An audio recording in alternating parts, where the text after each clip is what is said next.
Ultra-luxury is not defined by how difficult something is to make. It is defined by how difficult it is to obtain. The most powerful brands in the world are not constrained by production. They are constrained by intention. Scarcity at the highest level is rarely natural. It is engineered. By the end of this film, you will understand why extreme luxury depends on controlled limitation, not as a marketing trick, but as a strategic system of power, a system that reshapes who holds leverage, the buyer or the brand, and why the rarest objects are often restricted on purpose, even when supply could easily increase. Consider the waiting lists surrounding certain handbags from Hermès, or the allocation process for limited models from Ferrari, or the controlled retail distribution of watches from Rolex and Patek Philippe. These companies operate in industries with mature manufacturing capabilities: leather goods, automotive engineering, mechanical watchmaking. Technically, they could produce far more than they do. Factories can expand, suppliers can scale, labor can be trained, yet they deliberately do not. Because extreme luxury is not built on maximum output, it is built on calibrated absence. Absence creates tension, and tension creates desire. Engineered scarcity operates through several quiet mechanisms: production ceilings, selective distribution, artificial waiting periods, invitation-only purchasing channels, public narratives about craftsmanship constraints. Some of these factors are real, many are strategically amplified. The key insight is this: luxury brands are not optimizing for revenue per unit. They are optimizing for perceived distance between the object and the average person. Distance creates hierarchy. Hierarchy creates aspiration. If a product becomes too available, it begins to migrate psychologically toward premium, not ultra-luxury. That migration is dangerous, because once accessibility increases, status signaling weakens, and when status signaling weakens, pricing power erodes.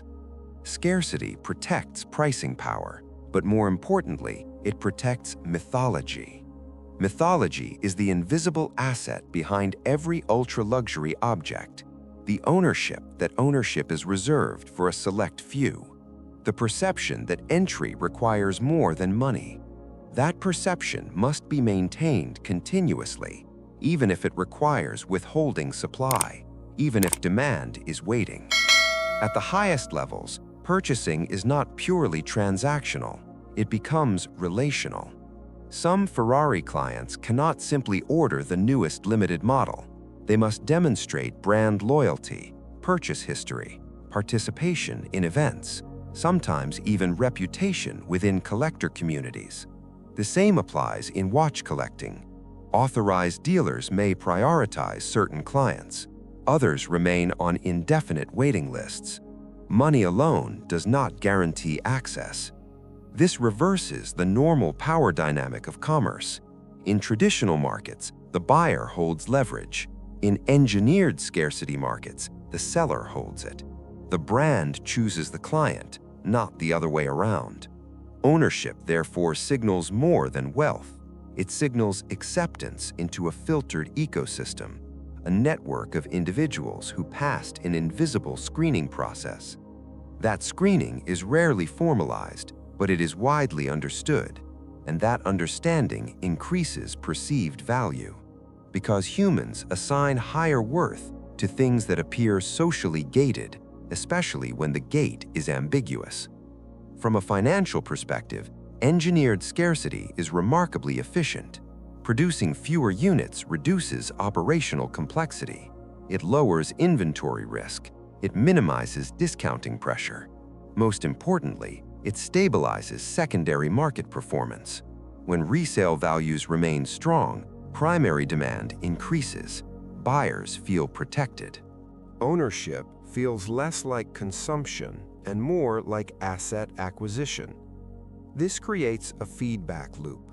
Controlled supply sustains resale premiums. Resale premiums validate brand prestige. Prestige justifies future price increases. Price increases reinforce exclusivity. The system compounds. There is also a strategic insulation effect. Mass market brands are vulnerable to economic cycles. Demand fluctuates sharply with consumer confidence. Ultra-luxury brands, however, operate in thinner but more resilient demand layers. Their customers are less price-sensitive, and scarcity prevents oversupply during downturns. In other words, engineered scarcity acts as risk management, not merely branding. The deeper function of engineered scarcity is social separation, not financial profit. Ultra-luxury objects are tools of distinction. They create visible boundaries between economic tiers, but also between cultural tiers. Ownership communicates taste literacy, access to insider knowledge, proximity to elite networks. When supply is abundant, these signals weaken. Anyone with sufficient funds can participate. When supply is restricted, participation requires navigation, connections, patience, credibility. These additional barriers transform the object into proof of positioning, not just purchasing power. There is another psychological dimension. Humans interpret scarcity as evidence of importance. If something is difficult to obtain, the mind assumes it must be valuable, even when objective utility is unchanged. Luxury brands leverage this cognitive bias deliberately. But at the extreme level, scarcity also creates emotional attachment. Waiting months or years increases anticipation. Anticipation increases perceived reward upon acquisition. The owner feels they earned the object, even if the only requirement was persistence. Effort amplifies meaning. Meaning amplifies attachment. Attachment amplifies loyalty, and loyalty reduces price sensitivity. This is behavioral economics embedded into brand architecture. Engineered scarcity is expanding beyond traditional luxury sectors into real estate, private travel, hospitality memberships, even financial products. Access is becoming the new currency of status, not ownership alone. The next phase of extreme wealth may not be defined by what people buy, but by what they are permitted to access and who decides that permission. Because in the rarest markets on Earth, scarcity is never an accident. It is a decision, and someone is always controlling the supply.